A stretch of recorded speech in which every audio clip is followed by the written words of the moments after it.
Армысыздар, құрметті телекөрермендер, ТВК телеарнасы тікелей эфирде. Бүгін бізде қонақта әлеуметтік медициналық сақтандыру қоры коммерциялық емес акционерлік қоғамының Оңтүстік Қазақстан облысы бойынша филиалының халықты ақпараттандыру және өтініштерді қарау жөніндегі бөлім жетекшісі Беден Ахмет Сейсенбайұлы және дәл осы бөлімнің сарапшысы Затаева Ибагүл Сайлауқызы. Қош келдіңіздер студиямызға. Құрметті телекөрермендер, бүгінгі біздің сала мамандарына қатысты қояр сұрақтарыңыз болса, Facebook әлеуметтік желісі арқылы жолдауларыңызға болады, және бізге 56 10 39 телефонына хабарласып, тікелей байланысқа шыға аласыздар. Аға, жалпы айтыңыз, бұл медициналық сақтандыру қорының қызметі қандай, міндеті қандай? Жалпы халыққа түсіндіріп, ашып айтып өтсек. Міндетті әлеуметтік сақтандыру жүйесі туралы заң 2015 жылдың 17 қарашасында қабылданған. Ол заң 2016 жылдың 30 наурызында күшіне енді. Сол заңға сәйкес біздің облысымызда ақпарат жөніндегі түсіндірме жұмыстарын жүргізу үшін облыс әкімінің медиа жоспарына сәйкес штабтар құрылған. Бұл жерден басты айтатынымыз бірінші бағыт, ол елбасының 20-да 50 жолдауының басты бағытының біреуі ауырып ем іздегенше ауырмайтын жол ізде дейді. Осы бағытты орындау мақсатында 100 нақты қадам ұлттық жоспарының 80-ші қадамына сәйкес осы 2018 жылдың 1 қаңтарында Қазақстанға міндетті әлеуметтік сақтандыру енгізу қажеттілігі туындаған. Осы жұмыстарға сәйкес 2015 жылдың осы күнге дейін 2 жыл көлемінде шамасында сол ақпараттандыру жұмыстары барлық облыс көлемінде жүргізілді. Басты мақсаты ол медицинаның сапасын көтеру және әр азаматқа медицина қолжетімді болуы. Осы бағытта қарастырылып отыр қазір. Яғни қолжетімді бол деп айтып жатсыз. Осыны кішкене нақтырақ ашып айтып өтсеңіз. Қалай қолжетімді болады? Оны халық қалай қол жеткізе алады? Міндетті әлеуметтік сақтандыру жүйесі енгізілген кезде, енді қазіргі кезде мына халықтың арасында көптеген сұрақтар туындалып, одан кейін мына өз-өзін қамтитын азаматтардың проблемалық жағдайлары, одан кейін мына бизнестің сұрауы бойынша атамекен палата предприниматель осы кісілердің сұрауы бойынша, мемлекеттік қызметкерлердің сұрауы бойынша, денсаулық сақтау сұрауы бойынша қазіргі кезде заңға өзгерістер енгізілу жобасы қарастырылуда. Енді басты несі, бағыттарының несі, біріншісі ол бізде Қазақстанда 3 пакет жүреді. Ол бізде бірінші пакет қазіргі болып атқан міндетті әлеуметтік тегін медициналық көмектің кепілдік берілген көлемі бұл тоқтатылмайды. Осы кезде халыққа осындай медициналық қызмет көрсетіле береді. Екінші пакет бізде мына міндетті әлеуметтік сақтандыру жүйесінің пакеті. Үшінші пакет бізде ерікті сақтандыру. Ол әр азамат өзінің қалтасы көтергенше барып жеке медицина қаралуға құқылы. Енді осы жерде бірінші пакетте бізде мынау қысқаша айта кететін болсам, медициналық сақтандыру жүйесінің аясында бізде жедел жәрдем және санавиация, ол бірінші көрсетілетін көмектер. Әлеуметтік мәні бар аурулар кезіндегі медициналық көмек, одан кейін шұғыл жағдайлар кезіндегі медициналық көмек, профилактикалық екпелерден бөлік міндетті әлеуметтік сақтандыру жүйесінде амбулаторлық емханалық көмек, стационарлық көмек, одан кейін бізде стационарды алмастыратын көмек, жоғары технологиялық медициналық қызметтер, амбулаторлық емханалық стационарлық және стационар алмастыратын көмек көрсету кезінде халықтық дәрілік заттармен қамтамасыз етілуі, амбулаторлық дәрі-дәрмекпен қамтамасыз ету желісін кеңейту арқылы халықтың қызметінің қолжетімділігін арттыру, сапалы медициналық көмектің қолжетімділігінің деңгейін арттыру, азаматтардың денсаулығын жақсарту және өмір сүру ұзақтығын арттыру болып табылады басты мақсат. Өте жақсы мақсаттар және міндеттер. Жалпы биыл қандай жұмыстар атқардыңыздар? Енді міндетті әлеуметтік сақтандыру жүйесінің туралы заңның талаптарына сай биыл 2017 жылдың 1 шілдесінде міндетті әлеуметтік сақтандыру қоры құрылды бізде республикада. Сол қордың әр облыста өзінің филиалдары құрылды. Бізде Оңтүстік Қазақстан облысы бойынша өзіміздің филиалымыз бар қазіргі кезде. Бірінші бағыт осы енгізу, міндетті әлеуметтік сақтандыру жүйесін енгізу мақсатында түсіндірме жұмыстарын жүргізу бірінші бағытымыз. Одан кейін барып 3-ші қыркүйек пен 15-ші қыркүйек аралығында бізде міндетті әлеуметтік сақтандыру жүйесінің аясында медициналық ұйымдардың базасы құрылды. Сол базада 198 мекеме тіркелді.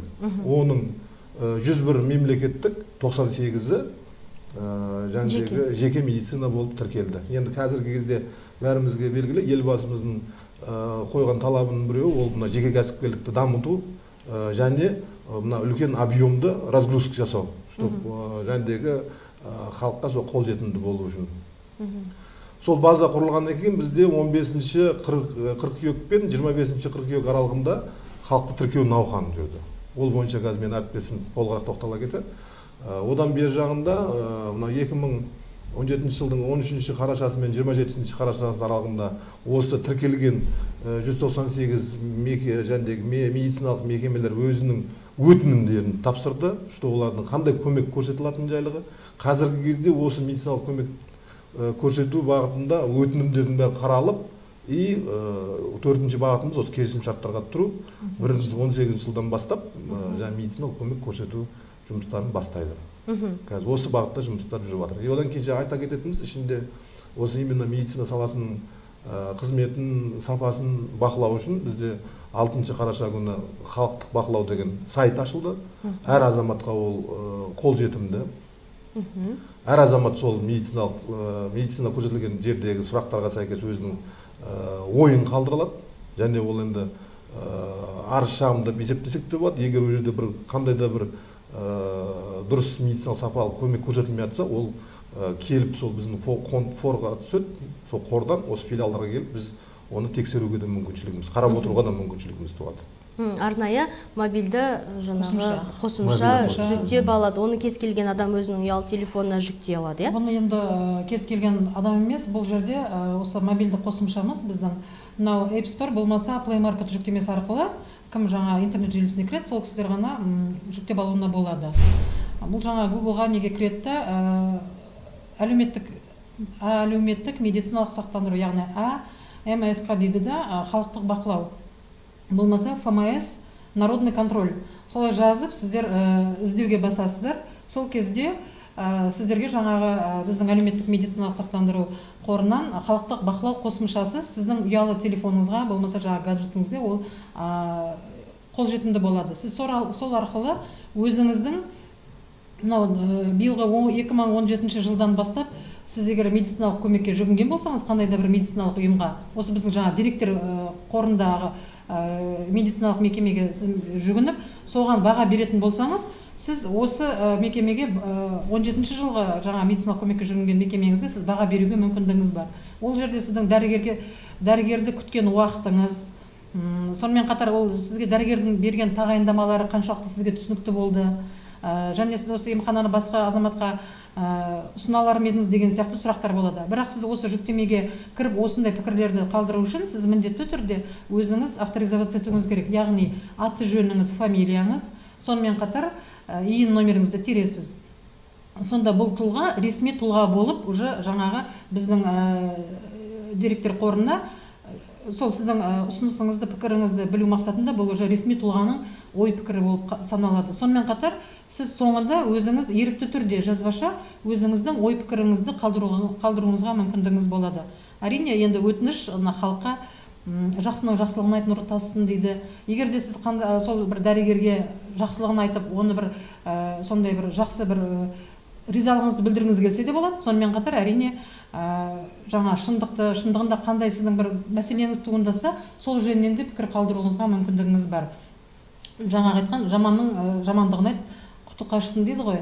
Бұл енді әрине халық осы өзінің берген бағасының арқасында бірінші кезекте мынау медицина қызметкерлерінің сіздерге көрсетіп отырған қызметінің сапасын жақсартуға оның үлкен үлесі болады деп біз өзіміз сондай сенеміз. Және бұл енді медицина қызметкерлеріне де, осы емхана басшылары да өздері осыны мониторинг жасалынып, соны күнделікті бақылап қарап отырса, өзінің мекемесіне қандай оң пікір түсті, қандай теріс пікір түсті деген сияқты мониторинг жасап отыруына басшыларға да бұл үлкен бір септігін тигізеді. Сонымен қатар бұл мобильді қосымшаның жаңағы бір халық үшін тиімділігі, азаматтар өздерінің болашақта жаңағындай жоспарлы емге жолдаған жағдайда, болмаса басқа бір емхананы болашақта таңдауға мүмкіндігі бар. Жаңағы мобильді қосымшаға кірген кезінде ол клиниканы таңдау деген нүктені басатын болса, сол неден ол кісілер Қазақстан аумағында қандай біздегі медициналық мекемелер тіркелген біздің деректер базамыздағы, соны таңдау құқығына ие болуға мүмкіндігі болады. Құрметті телекөрермендер, дәл қазір осы жерден біз тікелей эфирді үзіп, арнайы бейне роликті бірге тамашаласақ, бұл жерде мобильді қосымшаны қалай жүктеу керектігі нақты көрсетілген. Режиссерлардан мобильді приложениенің видеоролигін қойып беруді сұраймыз. Қалаңызда қай емхананың немесе аурухананың үздік екенін білгіңіз келе ме? Дәрігер қабылдауынан шыққаннан кейін пікір қалдырып, қызмет сапасын бағалауға қалай қарайсыз?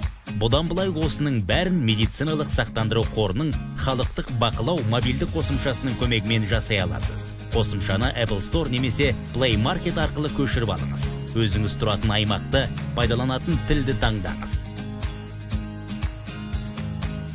Қосымшадан өз аймағыңыздағы міндетті медициналық сақтандыру аясында қызмет көрсететін стационардар мен емханалардың тізімін көресіз. Тізімде әр медицина ұйымының мекен-жайы мен телефон нөмірі көрсетілген. Бұл тізімде әр аймақтағы үздік деген емдеу ұйымдардың рейтингі деуге де болады. Рейтинг мобильді қосымшаны пайдаланушылар тарапынан жасалады. Сіз де өзіңіз қаралған емхана немесе аурухана қызметіне баға бере аласыз. Медициналық мекемені бағалау бөліміне кіріп, тізімнен тиісті емхананы не стационарды таңдайсыз. GSM мен телефон нөміріңізді жазасыз. Емдеу мекемесінің қызмет сапасына жалпы баға беруге, сондай-ақ қабылдауды күтуге кеткен уақыт, сервис деңгейі, дәрігер берген ем-домның дұрыстығы, түсініктілігі, қызмет көрсетуге жасалған жағдайлар сынды өлшемдер бойынша жеке-жеке бағалауға болады. Басты сұрақ, өзгелерге осы клиникаға баруды ұсынар ма едіңіз? Әрбір қазақстандық рейтинг арқылы қай клиникаға тіркеліп, қандай стационарға жолдама алған дұрыс болатыны, қай маманның біліктілігі жоғары екенін анықтай алады. Сондықтан сіздің бағаңыздың маңызы зор. Ол медициналық ұйымдардың жұмысын қадағалауға көмектеседі. Көрсетілетін қызмет сапасын көтеруге, медицина қызметкерлерінің жауапкершілігін арттыруға ықпал етеді.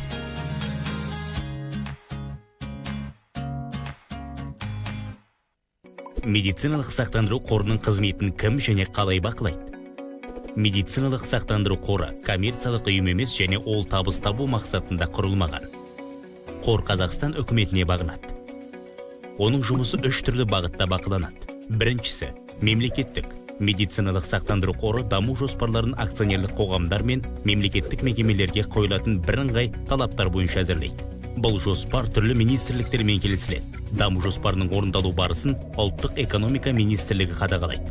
Бақылау есеп берудің 29 түрі бойынша жүргізіледі. Бақылаудың екінші деңгейі корпоративтік бақылау, директорлар кеңесі арқылы жүзеге асырылады. Қаржылық есеп халықаралық стандарттар бойынша жасалып, тәуелсіз аудиторлар тарапынан бекітіледі. Бұдан өзге бақылаудың үшінші деңгейі сала ерекшелігіне қарай дайындалатын есеп беру. Оған қордың атқарып жатқан жұмыстарына қатысты 8 түрлі есеп кіреді. Бұл құжаттар денсаулық сақтау министрлігіне беріледі.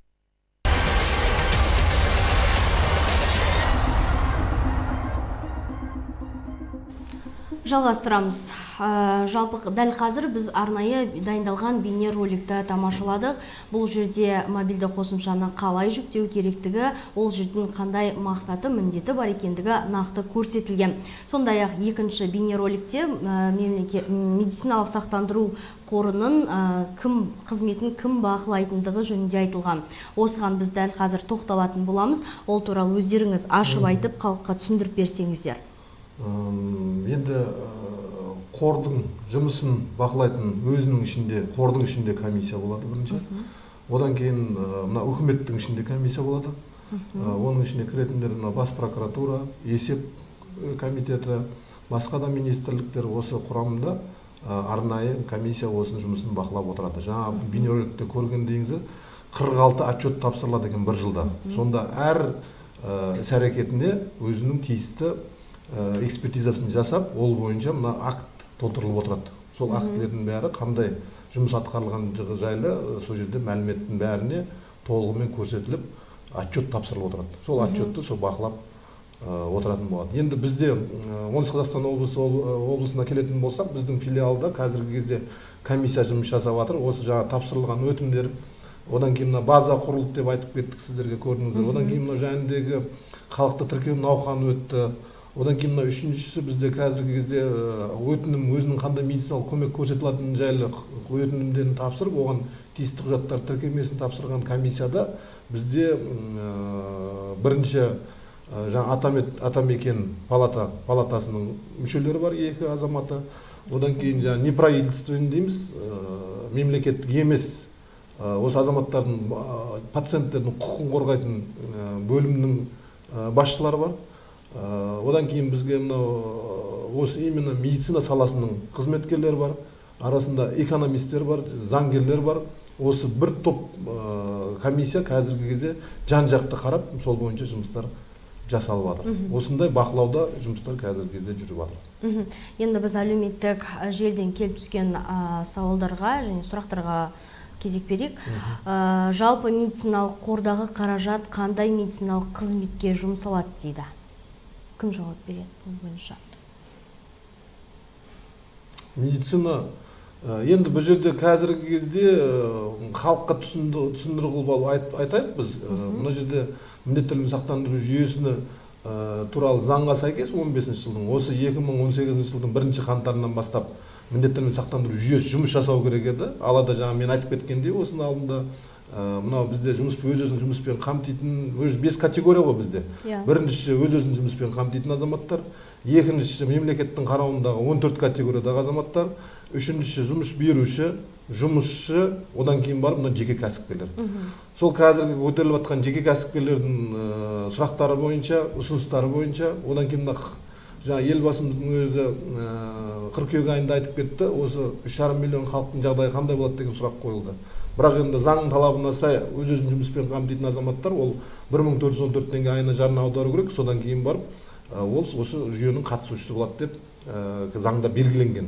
Алайда сол жағдайлардың қазір көптеген проблемалардың болуына байланысты, көптеген сұрақтардың, ұсыныстардың түсуіне байланысты арғы аптада желтоқсан айының басында министріміз баяндамасын жасады. Қазіргі кезде парламентте бұл сұрақтар өзгеріс енгізу жайлы сұрақтар қарастырылуда. Ал жобада айтылып отқаны, что 2020 жылға дейін бұл қайта артқа қарай шегеріледі. 2020 жылдың 1 қаңтарынан бастап жұмыс жасайтын болады. Одан кейін мына қазіргі кезде төлеп жатқан жеке кәсіпкерлер, бұлар 1 қаңтар 2018 жылдан бастап өзінің жарнасын аударуды тоқтатады.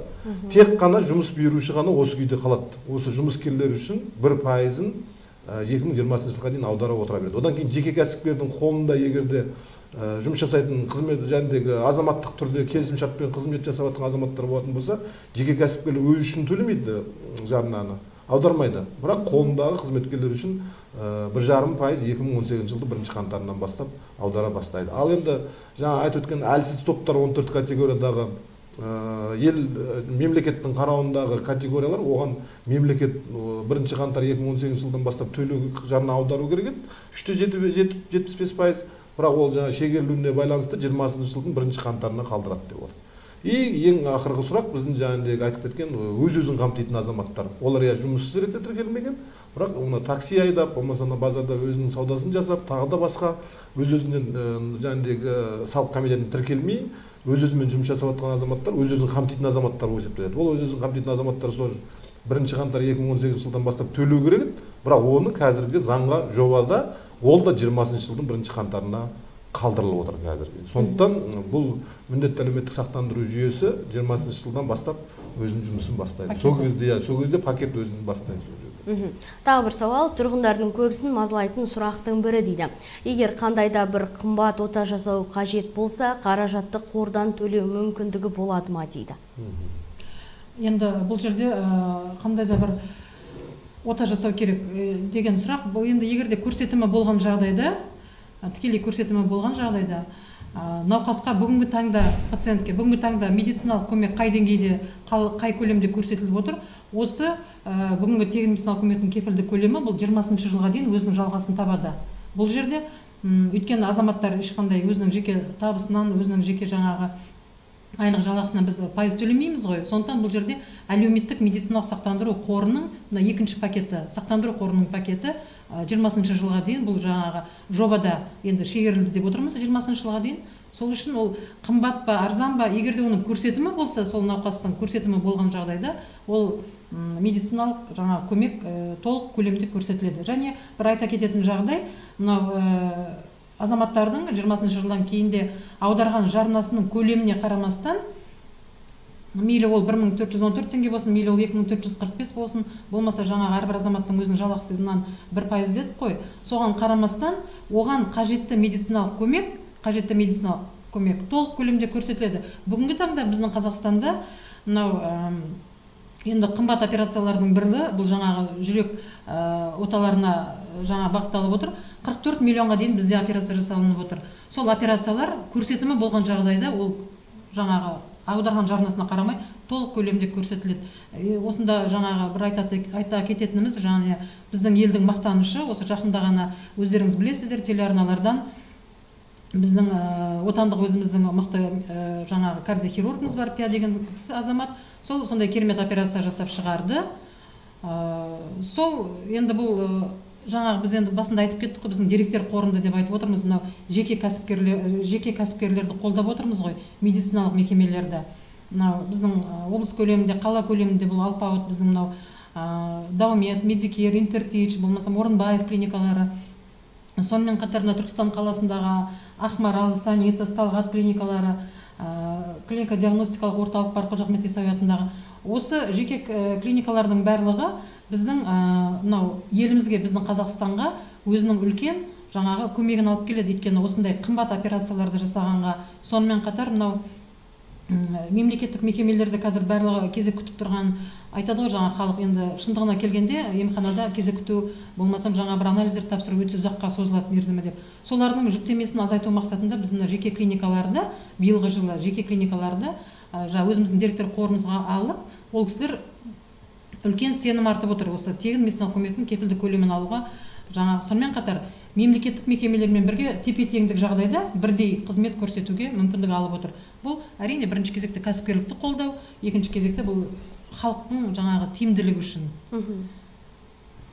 Келесі сауал, осыған дейін қаражатты жұмсау 2018 жылдан бастап іске асады делінген еді дейді. Бұл әлі өз күшінде ме дейді? Мен енді бұны қазір айтып кеттім.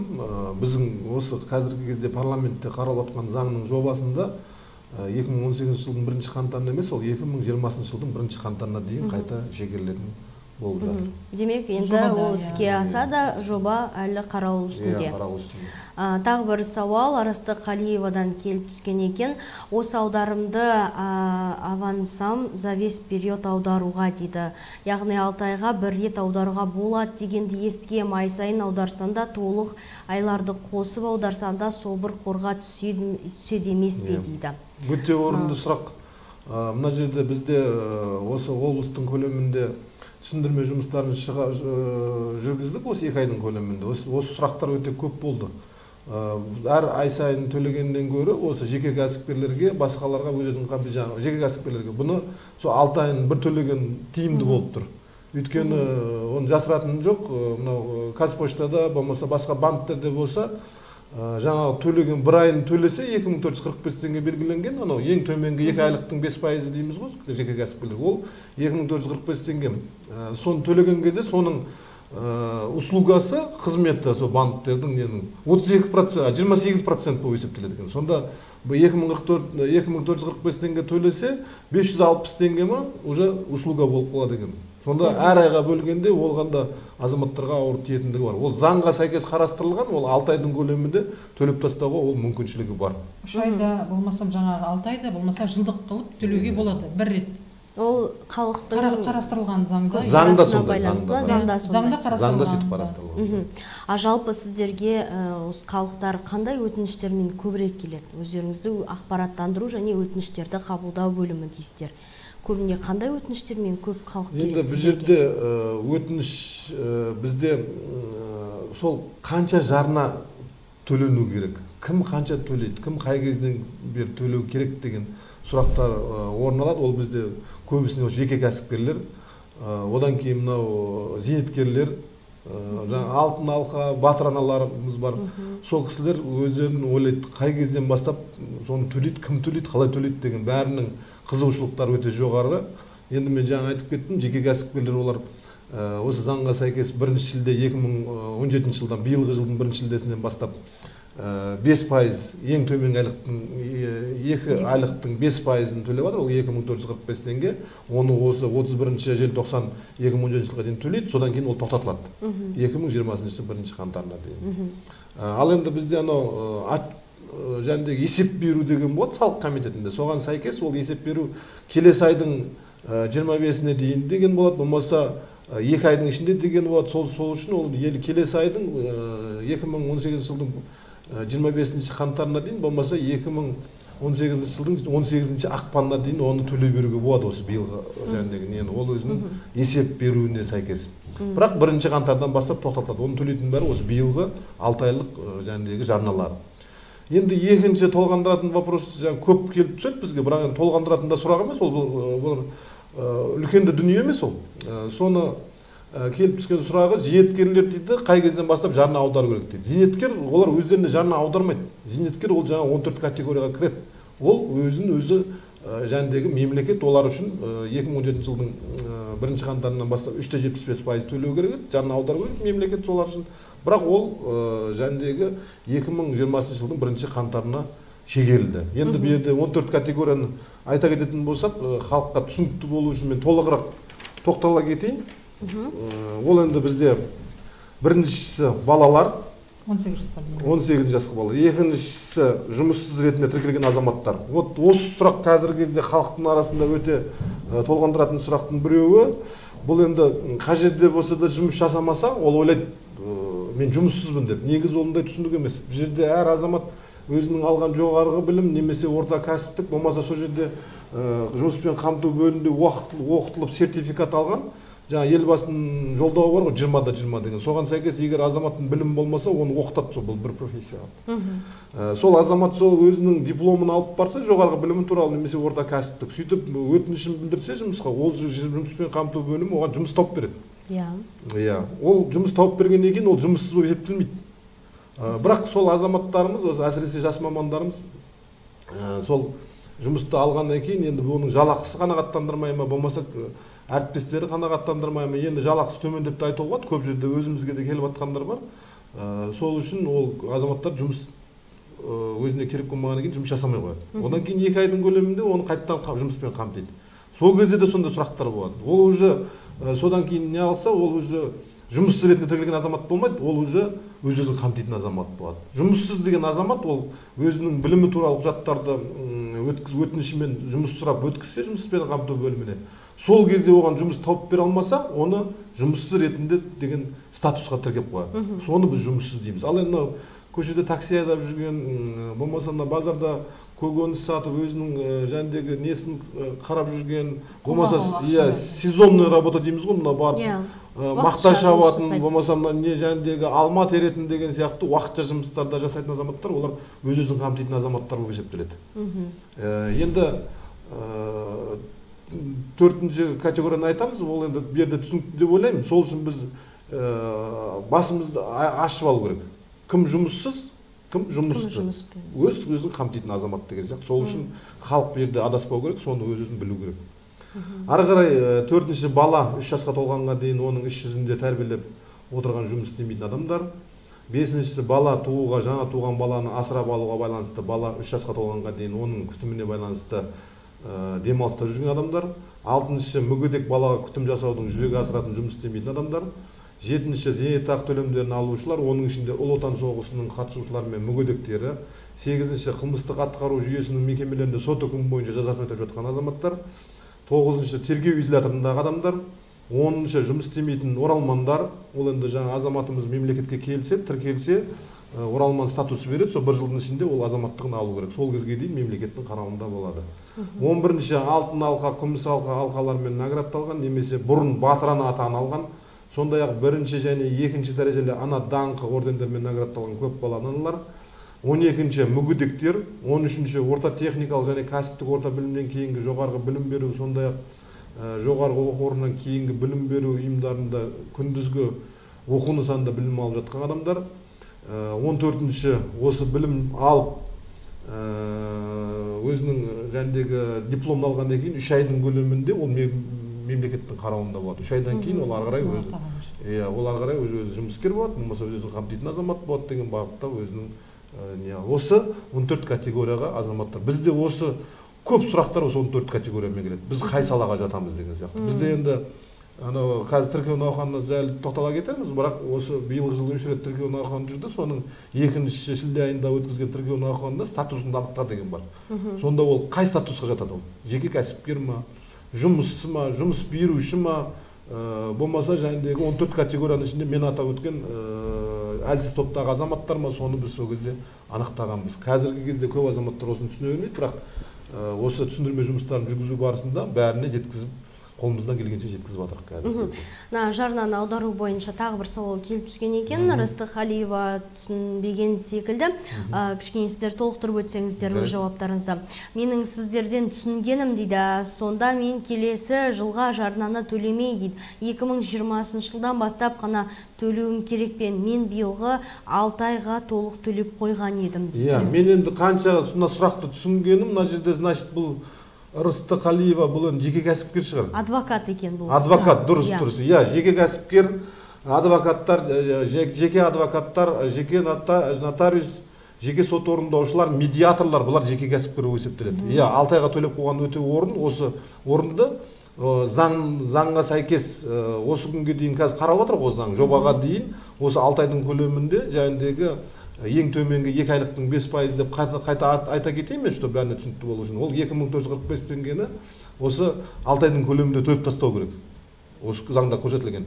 Бірақ бұл кісілер 1 қаңтар 2018 жылдан бастап төлеуді тоқтатады. 2020 жылдың 1 қаңтарына дейін. Мен енді дұрыс жауап бердім деп ойлаймын сұраққа. 6 айға толық төлеп қойдым дейді. Дұрыс, осы 6 айды төлейді, бұл сонымен тоқтатады. Ол 2020 жылдың 1 қаңтарынан бастап ары қарай төлеп бастайды. Ол кезде бюджеттік кодекс бекітіледі. Сол бюджеттік кодексте төмен айлықтың несі көрсетімі қандай болады, соған сәйкес оның 5%-ын төлейтін болады. Бізге берілген уақытта аяқталды. Құрметті телекөрермендер, естеріңізге сала кетейік. Бүгін бізде қонақта болған әлеуметтік медициналық сақтандыру қоры коммерциялық емес акционерлік қоғамының Оңтүстік Қазақстан облысы бойынша филиалының халықты ақпараттандыру және өтініштерді қарау жөніндегі бөлім жетекшісі Беден Ахмет Сейсенбайұлы және дәл осы бөлімнің сарапшысы Затаева Ибакүл Сайлауқызы. Бүгін біздің студиямызға келіп сұхбат бергендеріңізге үлкен рахмет. Біздің уақытымыздың аздығына байланысты ақпаратты 100% жеткізбесек те 70% халыққа жеткіздік деп ойлаймыз. Студиямызға қонақ болғандарыңыз үшін үлкен рахмет. Құрметті телекөрермендер, өздеріңізді қызықтырған сауалдарыңыз бен сұрақтарыңыз болса және осы біздің студиядан басқа да сала мамандарын көргілеріңіз келсе, бізге міндетті түрде хабарласыңыздар. Ол үшін Facebook әлеуметтік желісіне өз ұсыныстарыңыз бен сауалдарыңызды, сұрақтарыңызды қалдырыңыздар. Немесе 56 10 39 телефонына хабарласыңыздар. Міндетті түрде жауап беретін боламыз және сол сала мамандарын осы студияға алдыртатын боламыз. Сау болыңыздар.